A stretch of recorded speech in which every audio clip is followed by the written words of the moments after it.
Welcome back to Wall Ed Tech, 60 Days of Google Tips for Educators.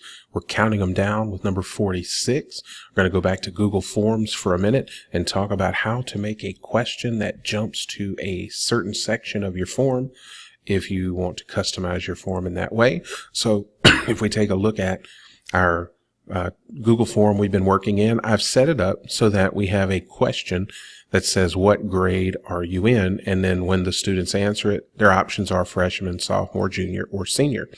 And the idea is that when they answer this question, it will take them to a certain part of our Google form. So if they choose freshman, it'll take them to the freshman section.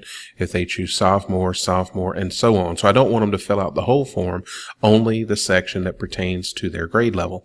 In order to make that happen, we set up the multiple choice question for number 1. And then you'll notice down here at the bottom, we have some options. We're going to make it required. And then we are going to say go to a section based on the answer. So you click the 3 dots here and select go to a section based on the answer. And I already have my section set up at the bottom. You create a section by clicking the add a section button. And I've titled those. So if they're a freshman and they choose this, I want it to go to section 2, freshman. Same thing for this, sophomore.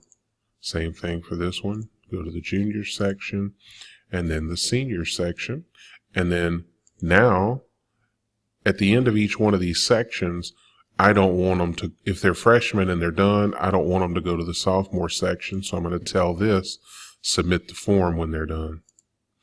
And so each one of these sections, after it's completed by that student, it will submit the form. So if we take a look at that in the preview mode, our students would get this poll, and let's say they're a sophomore. They would choose sophomore. And when you click next, you see it jumps to the sophomore question. They answer